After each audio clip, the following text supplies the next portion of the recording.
Galimera, Galispera, Galinichta, no matter where in this wild, wacky, and sometimes wonderful world you might be. Thank you for making the Highbury Squad part of your day. Let's try and, I don't know, bust some myths. Is it fact? Is it fiction? Is Kai Havertz really as bad as some Arsenal fans think? My goodness, he may even be more polarizing than Donald Trump. Let's find out, because we've got a very special guest with us today who's going to help you understand the magic that is Kai Havertz.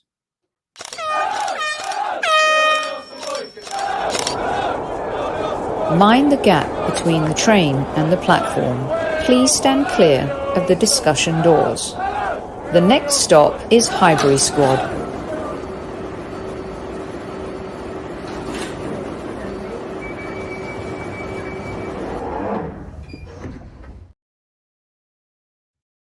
Everyone, at a very strange hour for the Highbury Squad. Many of you will be tuning in on replay and listening on our audio platforms. And those who do, thank you so much. Those who have shown up for this impromptu 5 p.m. show, UK time, 9 a.m. here on the Pacific coast of the grand United States. Mr. Tom Canton, Football London, and the Gooner Talk TV. Welcome back to Squad Central. How are we doing? We could be well.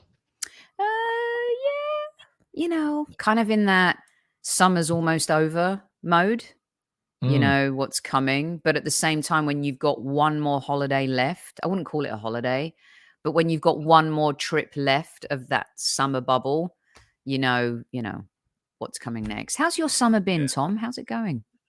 Yeah, not bad. You know, I really struggle, I think, in some ways in the summer because I'm a winter boy, so I prefer winter, mainly because football's on, and I don't get woken up at silly o'clock in the morning by how bright it is outside the window as well. When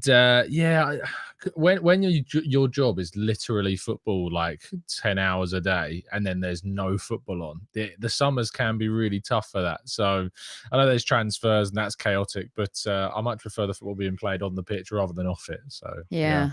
You know, Tom, for the first time in a long time, I felt that this summer maybe there was just a bit too much football, you know. And I guess I remember growing up, and I'm a lot older than you. Yeah, everyone, I'm old enough to be Tom's mum. But growing up, when there was a World Cup, that was it. There was nothing else going on. You know, even internationals, like there was nothing else going on. I think they need to find a little bit of the women's schedule needs a lot of fixing right now. There's no doubt about that with more games and stuff. But yeah, I found myself, then you had Messi turning up here with the Leagues Cup. So you had to get stuck into that. Maybe is it possible to have too much football? Oh yeah, I think my wife would say that. Sure. I think that there's absolutely, and on the players fitness wise, as we talked with the doc about on Eat Sleep, Arsenal repeat of that, you know, the fatigue the players go through. And next summer we got the Euros, you know, so that's going to be what's gripping our screens from June, July time. So yeah, I look forward to football always, and I can't tear myself away from the screen enough. But I think prior to going into just Arsenal, you know, I was always watching La Liga and also on top of like the Premier League and stuff like that. But now it's just Arsenal, and I prefer being very much tunnel visioned with Arsenal. It's much more, because we're doing quite good at the moment. It's much more enjoyable. It is a lot more fun, isn't it? I mean, I remember podcasting, you know, towards the end of the Wenger time. It was not pleasant, but it is pleasant to be an Arsenal fan right now. Fergus from Guns and Yellow Ribbons in the house says, my wife has the Arsenal fixtures in her phone so she knows when to see me. I love it. Absolutely love it. Graham, new listener, love the content. Keep up the good work. Thank you so much. And to all the usual suspects in the house, Tammy Steele's our chief like officer. Carol's here. Steve's here. K Marlon's here. Alcop's here. Gooner Works is here. The whole gang is here. Thank you so much for joining. I reached out to Tom because, as you guys know, I love talking football with Tom. But every now and again, he'll write an article that inspires me and my content. And one of the things, as you guys know, squaddies, that Kev and I have been talking about is this insane reaction after 2 games. Knowing there's 36 more to come in the Premier League. We've got the Carabao Cup, we've got the FA Cup, and we also have Champions League football.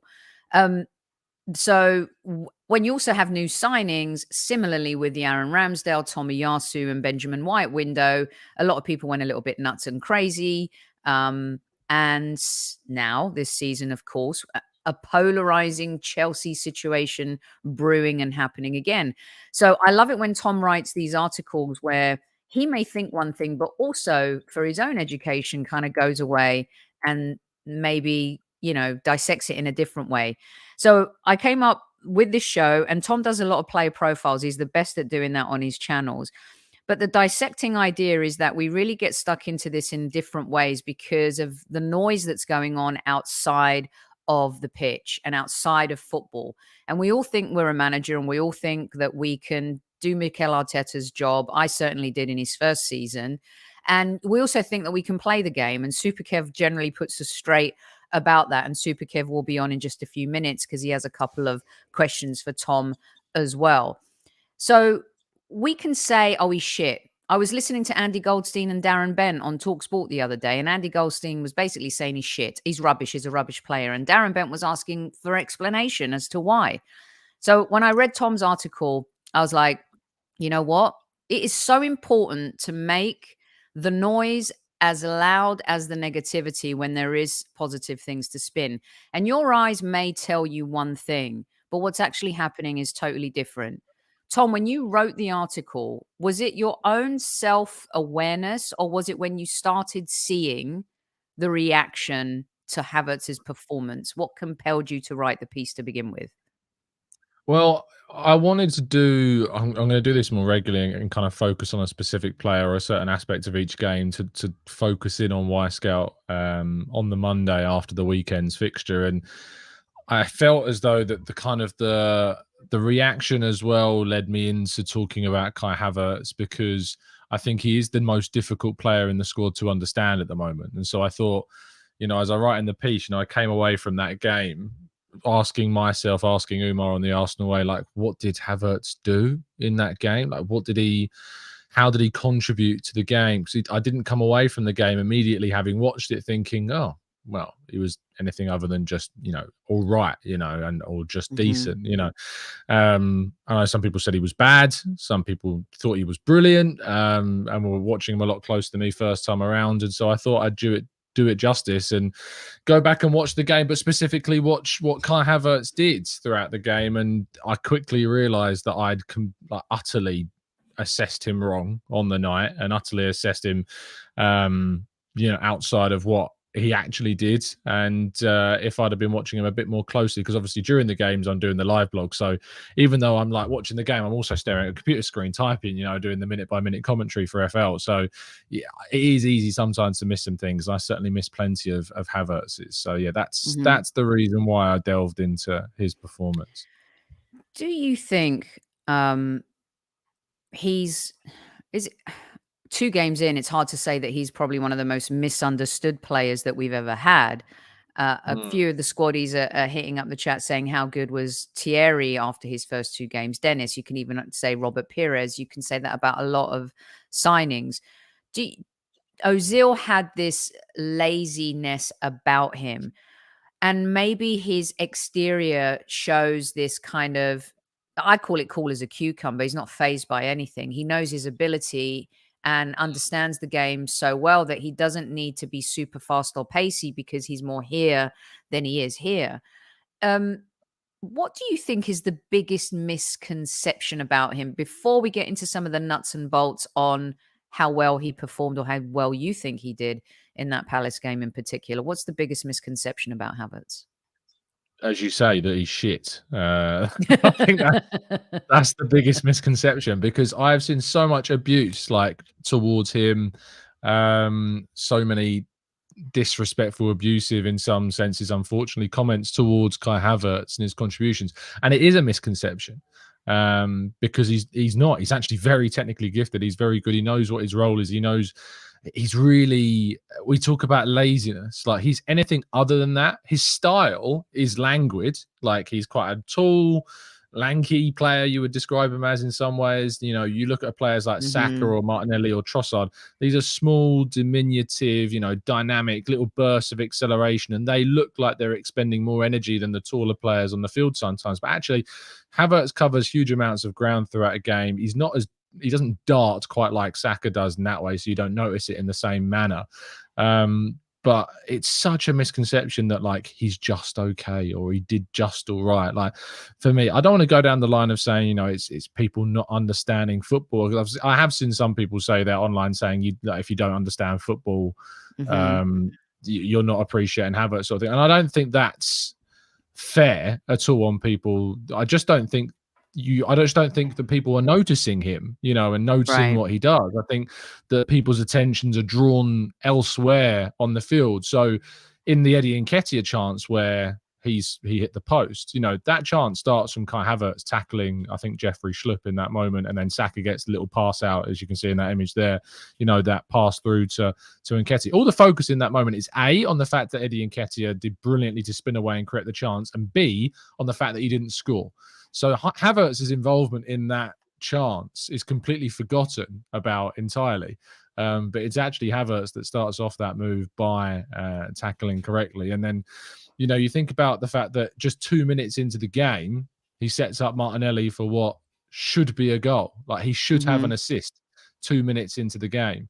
And I think for a lot of people, performances are attributed to goals and assists. And if you don't get a goal and an assist and you're an attacking player, you know, what have you done, sort of thing? You know, what are you there to do?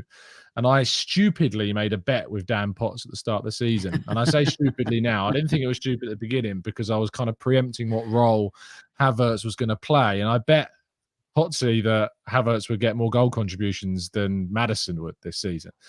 Oof. And yeah, so they're playing very different roles, and I completely misjudged kind of the role that Havertz would have. I thought he was going to be playing, to be honest, a lot up top, and I thought he'd be used as kind of either a second striker or even as a false nine for a lot of the seasons, and I got that wrong because he's playing more so, at least outside of the Community Shields, in Xhaka's position, and playing, you know, not in Xhaka's position entirely, but playing, you know, in the position, he's filling the space in the squad that Xhaka filled, basically, in the 11. So, yeah, that's going to backfire, and I'm going to have to very happily give some money to charity. That's fine. But I'm still happier that we ended up with Havertz because I think his role is really key. Yeah. It's funny you after seeing him at Chelsea maybe kind of deployed in that role, Tom, and you would think that maybe the reason why Arteta got him was actually not to play him in the role that many felt that he failed at Chelsea, but really he was shoehorned into, wasn't he? Just because how many managers did that guy play under and how many different systems was he asked to kind of hone his craft in on as well. So maybe that's why you kind of saw him in that role, which is why you made the bet with Dan that you felt confident or not. I don't know. I just love it when Dan's wrong. So to take some money off him as well would have been great. But yeah, I've not done myself too much good there. Okay, so let's get stuck into the piece a little bit. Before I do that, I wanted to put this stat up. Let's see, where is this? Real quick. Here we go. From PFFFC, Kai Havertz has covered the most total distance among Arsenal players in the Premier League so far this season. When you look at, you know, Declan Rice, Thomas Partey, who, especially Thomas Partey now, has been asked to do the inverted / I call them dual roles now. Zinchenko and Partey have two jobs at the Arsenal. Does this busts the myth? I know it's only 2 games, but again, I just want to show Arsenal fans who keep saying he's lazy. You can see there immediately effort. Let's just start there with effort, Tom. The numbers don't lie. They don't lie. What I will say is that there is a good caveat with that. If you throw it back up on the screen, what you will notice is that of all those players, I think he's played the most minutes of all those guys. He wasn't substituted in the first 2 Premier League games. He played the full of both games. Saka was subbed against Palace. Ødegaard was subbed against Palace. I think Partey was also substituted. Was Partey substituted? Maybe he wasn't. Rice was substituted against Nottingham Forest. So I think that all of those, I don't think Rice was actually substitute against Forest now I think about it, but certainly Saka was yesterday, certainly Ødegaard on Monday, certainly Ødegaard was on Monday, but Partey and Rice, if you just look at those two in particular who say weren't substituted in those last two games, and he's doing more running than those guys. Whilst there is an element of just counting with that, I also think there is an element of, again, it's that idea that you're not seeing and you're not noticing how he gets about the field. What I worry about with that is that, for all of the comments about Ozil and how much running he did, I always felt like Ozil could have done more under Arteta. And Arteta actually got rid of Mesut Ozil because he felt that he wasn't putting in enough of an effort, basically. And he wasn't applying himself in training or in the games that he had him in.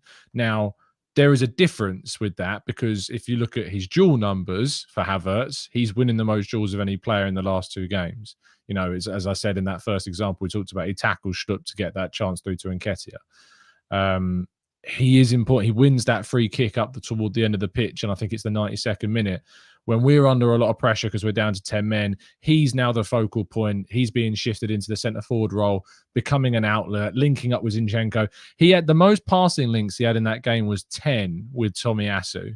It was then 5 with Ødegaard and 5 with somebody else. It might have been Rice. But the other player that he had the next amount of passing links with was Zinchenko, which was 4. And Zinchenko was only on the field for 10 minutes, if that. So the fact that he had 4 passing links with a player that was only on the pitch for that many minutes, I think is exciting to consider that when Zinchenko comes into the team and when Jesus comes into the team, so there you see it, Zinchenko's joint with Rice there with 4 passing links. Ødegaard and Saliba was the other one with 5.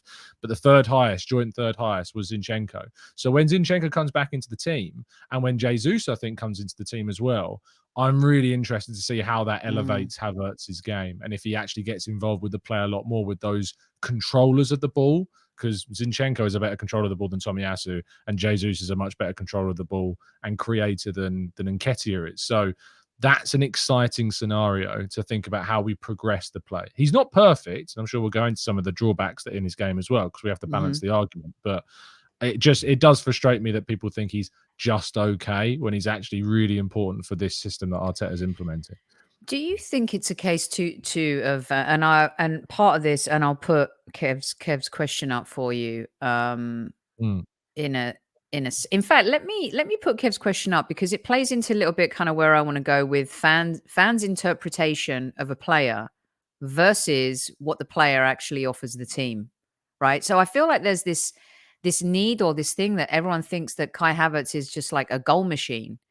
And he never really has been a goal machine.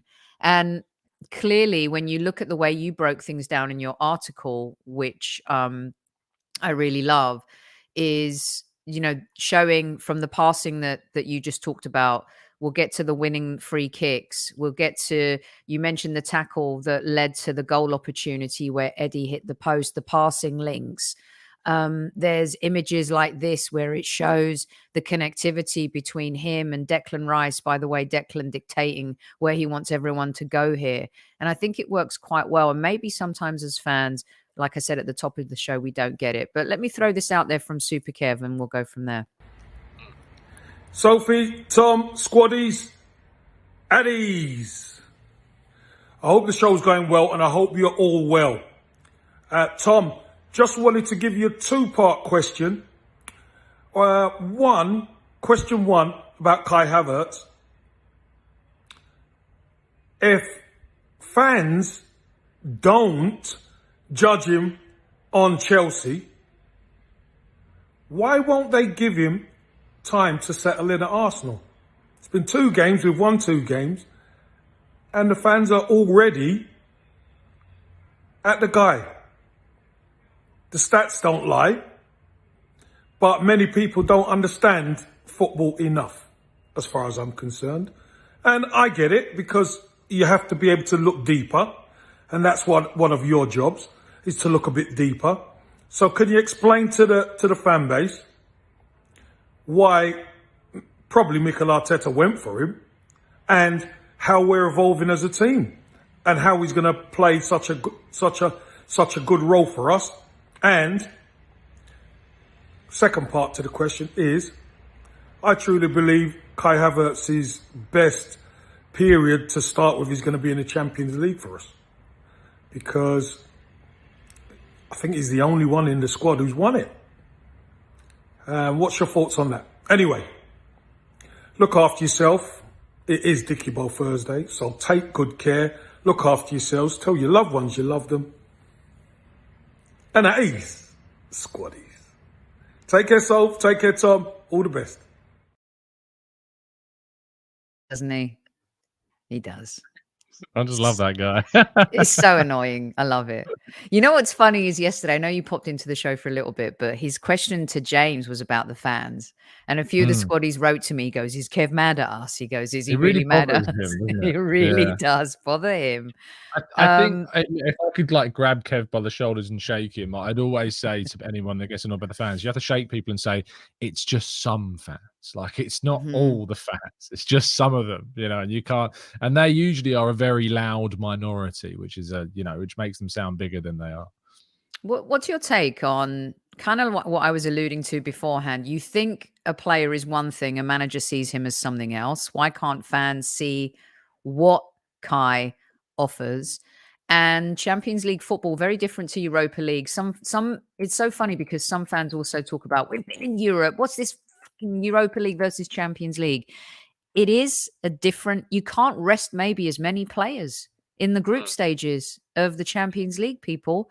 Talk me through Kev's question, what your answer is to him on those two fronts. Yeah, it'll be interesting to see the second part of the question about the Champions League. You know, how he will indeed kind of fit into that, where he'll be used, because I think it kind of leans into the first part of the question is that Arteta wanted him because he's obviously a very versatile player. As I said, he has replaced Granit Xhaka's space in the squad in the 11. Xhaka's come out, Havertz has come into the team. That doesn't mean that he's playing the role that Xhaka played, because they're different players. They have different abilities, different characteristics. I think that maybe people don't really know what he is, and so therefore they don't really know how to judge him. And so they're just judging him off of goals and assists, which is what the default setting for an attacking player, and especially one that costs £65 million. I'm trying to, and I've completely removed the price tag from the equation for me. Like, I haven't thought about the price tag once, because whereas with like Pepe, a wide player, we bought him because he scored a ridiculous number of goals for Lille in his last season.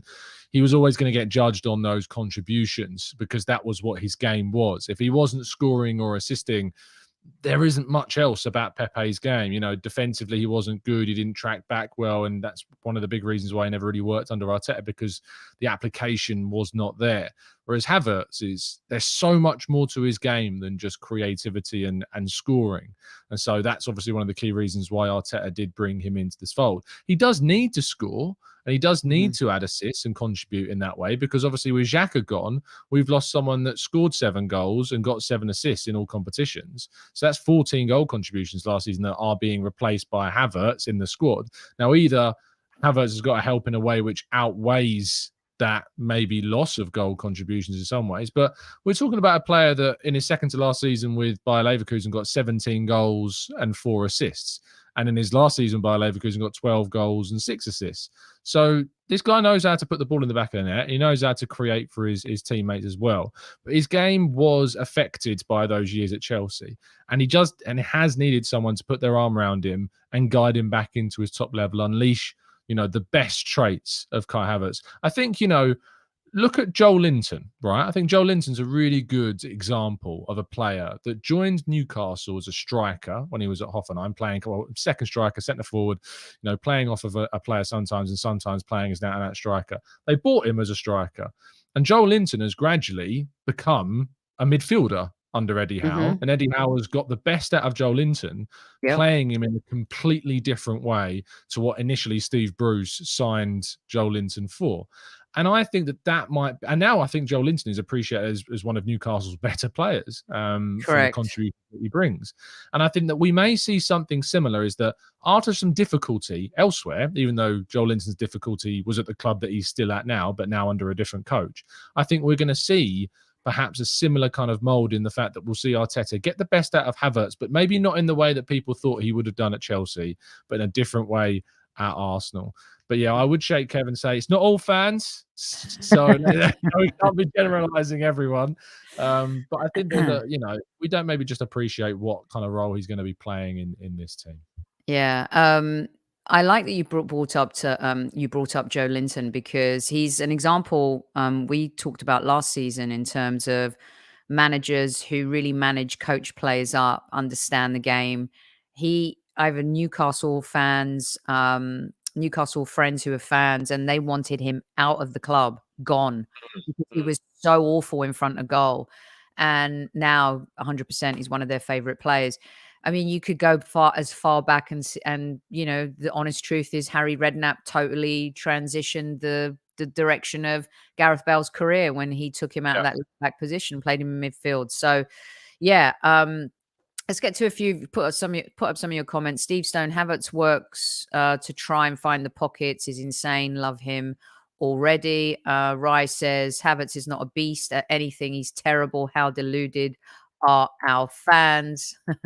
Omar says, I see what Kai brings. We can play very technical football, but also can just hoof it to him if we're pinned back.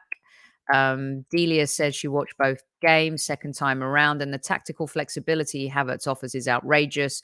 We now have the option to snuff out a team by passing them to death, play long ball, or switch. Now, that was something that James talked about yesterday, Tom, and something that came up in his conversation with Mikel Arteta was Timber, of course, and the versatility that Timber was going to bring. But when Mikel answered the question to James, he still believes that even with the talent that they still have the ability to be flexible. Just to riff off a little what Delia is saying, and to kind of go back to your piece, these kinds of situations here, for example, that I think is really important to kind of hone in on. Winning free kicks in the 91st minute, relieving pressure on Arsenal. As much as Delia is talking about the technical ability, the holding the ball up and what he brings into play, one of the things where we have really struggled is closing games out, finishing off our opponent, whether that's scoring additional goals or just holding the game tight. Talk me through this a little bit, because it riffs off one of the points in your article that I loved, was surviving substitution. There's a reason he's still on. You mentioned the kilometers, and maybe that's why he's higher than others. Declan Rice wasn't substituted. I had the substitutes up to kind of talk you through those a little bit when they came up. But surviving substitution and being in this moment in the 91st minute of the game, talk me through this a little bit. Yeah, I think this was probably one of the moments in which I do feel as though, and without sounding too much like a hypocrite, I think there is an element here where maybe people don't understand why this is important.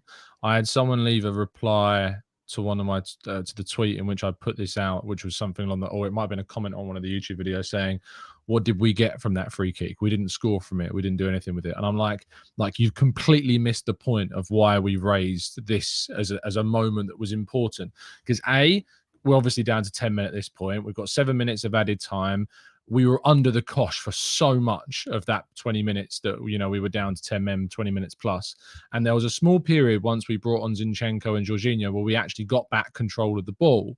And if you look at Man City, who beat us, if you remember, 1-0 in the FA Cup last season, if you look at the last, period of that game after they score, Arsenal don't have a sniff. They barely have a sniff at goal throughout the entire time, even though the Man City are only leading by the one goal.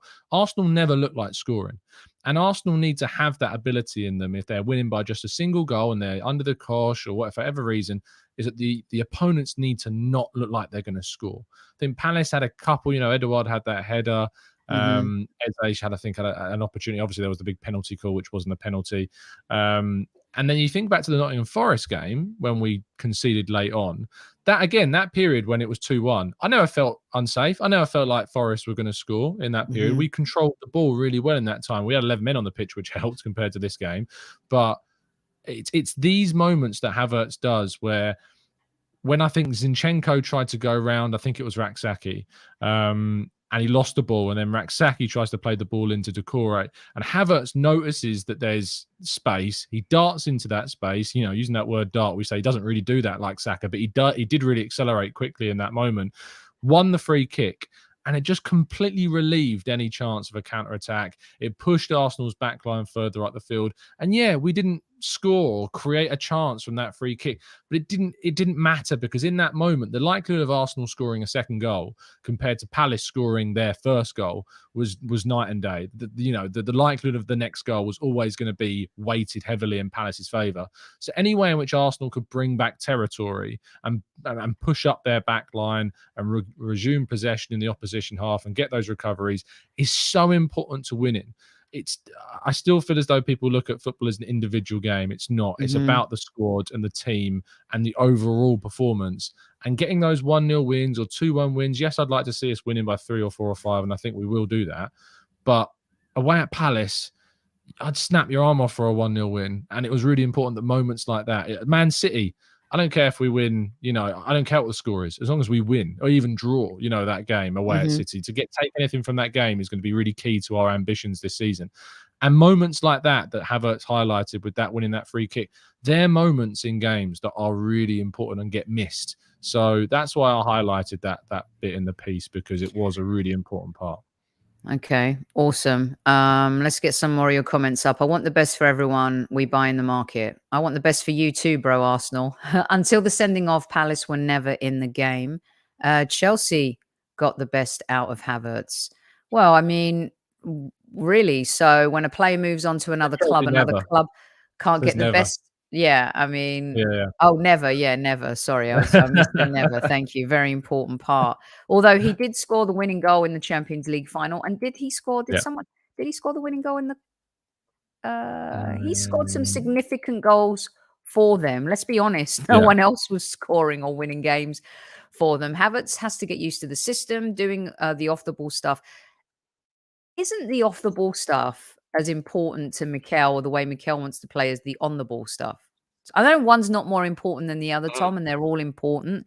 But when you look at the impact Jesus had when he came into Arsenal in his first season off the ball, in your mind, it feels like Havertz probably has an A- from Mikel so far in terms of what he wants him to do in the game. Yeah, I think that every single player that is in that squad has a responsibility when Arsenal are in possession and out of possession. And if you don't fulfill both sides of the equation, you will get hooked off. You will not be in the starting squad. And I think that players like Martinelli have found at the start of Arteta's tenure that he wasn't necessarily doing enough out of possession. And that's why maybe it took him longer to get back, and why Smith Rowe was able to establish himself more over Martinelli initially. But now Martinelli's developed into a player that does both actions. I thought against Forest, he was brilliant out of possession, Martinelli. I thought he tracked back, he won the ball in our own half, and things like that highlight what Arteta's doing from a development standpoint with certain players. So you have to do things in and out of possession, otherwise you're just not going to fit into this team. Tom, and we'll get you out on 2 or 3 more here. One of the things that has come up, and I've seen a couple comps where, especially, with Haaland in the first few games, I know there was this rumbling of people being like, oh, he's like changed the way City play. They can't play with him, blah, blah, blah. And Haaland was making the most phenomenal runs and getting into the most incredible positions, but it was taking time for De Bruyne to find him, for Mahrez to find him, the synchronicity of it all. It's funny how people, obviously Haaland comes with a totally different reputation, but there are a couple moments where you can see Havertz, the way he moves. I think it's an Eddie in the box pass where Havertz is on the far post and he literally just he shimmies and shifts his body, and Eddie misses the pass and he took the shot. Whereas if Eddie makes the pass, Havertz has a great opportunity to shoot on goal. So I'm not saying that Eddie isn't a smart footballer. I'm not saying some of these other footballers aren't smart, but a little bit like Mesut Ozil, where he was always 2 passes ahead or 2 movements ahead. Odegaard is the same. He's always 2 steps ahead of everybody else. I think Kai Havertz has that football intelligence, and sometimes it could seem like he's in the wrong position, but maybe it's his colleague that's making the wrong pass or play. Just saying. Yeah, yeah, absolutely. And I think that we haven't got a player like Havertz in the squad. You know, there is no one else like Havertz in this team, and so Arsenal's players have got to get used to him as much as he's got to get used to them and Arteta's system. But you know, Declan Rice was talking the other day about how in 4 weeks he's learned, you know, a ridiculous amount. That his whole entire game has been changed. He's already gone up a level playing under Arteta, and I think that Havertz will go through that as well. You know, he's worked under some very good managers, and he's worked under some very average managers like Frank Lampard, for instance, you know, when he first joined Chelsea. And, you know, Graham Potter's a very decent coach, but didn't really work at Chelsea. Thomas Tuchel, really, really good coach, obviously won the Champions League, goal scorer in that final. I think that under Arteta, Havertz is going to become a better player, and we'll see that gradually. Okay, so does he play when Jesus is back? Yeah, I think he will continue to play in that role. I think Partey will continue to play in this right back position. I know that everyone doesn't really like it right now. Who's dropped then? Who sits when Jesus comes back? Eddie, right? Eddie sits and Jesus just slots back in, and Havertz continues on. I think so. You know, the challenge for Eddie is always going to be, how do you change the conversation from being about your stand-in for Jesus to Jesus has got a real challenge to come back and get in this squad. And even though he scored against Forest and had an okay performance against Palace where he won the penalty but obviously missed those chances, he's not done enough for me in those 2 games to make me think, yeah, Jesus doesn't come back in yet. And we got to, you know, Eddie can carry on. Whereas I'm in the mindset of, I can't wait to see what Havertz does with Jesus is back and when Jesus is back in the team. That's where my mind is. If Nketiah was like, really standing out, I wouldn't have that same thought process, but that's where I'm at with Jesus. Is I'm still very much in the mindset of, I can't wait for Jesus to come back and see what you can do with this squad. Yeah, and this has lit up the chat as well, because they're salivating at the idea of what Havertz can do when Jesus is back, and no disrespect, of course, to Eddie in any way, shape, or form. Real quick, this is the last one here. So what have I not asked you? So we've talked about the tackles leading to goals, the winning the free kick, you know, that situation, the passing links, the tying up and kind of, you know, listening and being aware of Declan Rice in the midfield and what's going on in those situations, his heat map in general, his effort in terms of running. What else is missing, Tom? What in this article have you pointed out that I haven't touched on? I think we've gone through pretty much all of it. I'm trying to think beyond what we've discussed. Obviously, there was that pass to Martinelli, as I said, in the first couple of minutes where he should have had an assist, and that would have given, I think, fans something tangible to hold on to. I just hope that the idea that he is non-existent, as some people like to label him as, does change. I don't think the article is going to be able to change the conversation. I don't think this show will. You know, I think it might change a few people's minds, which is great if it does. But I think ultimately it's in Havertz's hands also to start contributing some goals and assists, because this isn't the idea behind the piece in this conversation is not to say Havertz doesn't need to score. He doesn't need to assist because he's doing all these other great things. It's like, no, he does still need to score an assist. He does still need to do the things that we can latch onto as numerical values of performance. But I think that it will come more with Jesus in the team and more with Zinchenko in the team. Forget the price tag for the season. Let's just see how he gets on and how he develops and improves. But yeah, I think it's all about now being patient and just seeing how he evolves in this Arsenal side. Did you bet Potsy money? Do you have? We bet to donate to charity. Okay. I can't remember the value. It was either 50 or 100. I can't think of what it was. It was on a show we did with, I think it was with a Man City fan, I'm pretty sure. But yeah, it was just who out of Maddison and Havertz would have the more goal contributions. I think part of it was also hoping that Maddison's injury record would come back to bite him as he'll well. He'll be out for 3 months at some point this season. And So, by the way, I love this comment from Steve Stone, and I'm not shy to put it up, and it's all real. It's true. Super Kev did all the work, and Ian Wright took all the glory. If you are a Generation X or baby boomer Arsenal fan, this is fact. My personal fact, my fact, Steve's fact. But yes, it happens a lot in football, you know. I mean, you could look at some of the really great, even in just the Premier League era, the Manchester United sides, our sides. I mean, Ray Parlour doesn't get as much glory, does he, as a lot of his teammates around him. Perception is one thing. Reality is something completely different. Now, if we're having the same conversation in November, maybe something is going wrong with Kai Havertz. But when you look at the marketplace in today's universe for a player who is a top-tier German international, won the Champions League, played at the highest level, 65 million. And some of you are like, no, we're not getting our money's worth for 65 million. Try knocking on Man United's door and seeing how it's going with Anthony and Jadon Sancho and the players that they've invested in that have been a bit of a bust. They could end up being great as well later on this season. We don't know.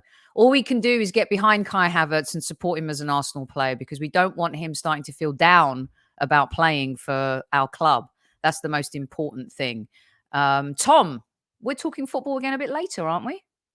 Yeah, we'll be live for the Eat, Sleep, Arsenal Repeat podcast at 9 p.m. UK time. That's what, 1 p.m. your time? Yes, 1 p.m. So, yes, do tune in a little bit later on this evening for that with the doc. Yeah. And hopefully Owen, but he's probably still asleep, you know. Probably still. It's making out like he's working out and, all that jazz, but it's not true. And you're right, North Bank Gooner. Alan Smith is a perfect example of a player that doesn't get enough love and was brilliant in that side. Tom, everyone can find you. They know where. Here.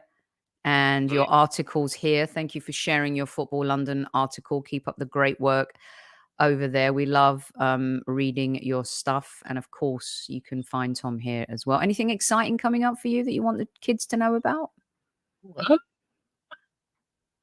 Other than a show with you later, I don't think there is anything, but nothing like this coming to mind. Nothing I've got really in the works or anything like that. But I'm going away this weekend for a very much needed break. That's what I'm talking about. Yeah. Where are you going? Yeah. Just to the Cotswolds. Just staying at a bed and breakfast for a weekend. You can tell that I'm not the one who booked this, but she does a good job with her bookings usually. So we're gonna have a 8 a.m. shows though. Still will be going ahead. There's definitely the person in the relationship that does all the flights and the booking, and I'm that person. I am the flight booker, the hotel, the researching all the stuff. I love it. Yeah, it's the best. No doubt about that. All right, Tom, thank you so much for your time. For those of you who have been desperately asking me to ask Tom about Gabriel Magalhaes, tune into Tom's show at 1 o'clock Pacific Standard Time, 9 o'clock UK time, and we will talk about Gabriel there. I'm sure it's going to come up. In the meantime, thank you so much for tuning in. Share the show with everybody that you know and love. And don't forget to tell everyone that you love them. Until next time, squaddies, at ease. Don't forget to share, like, and subscribe, of course. We love you. Take care. Bye-bye.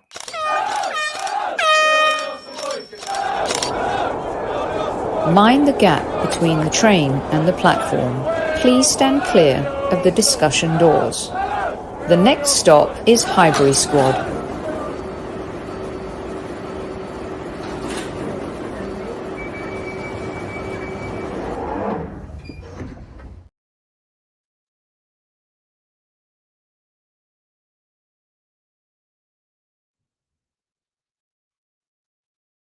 And broadcast.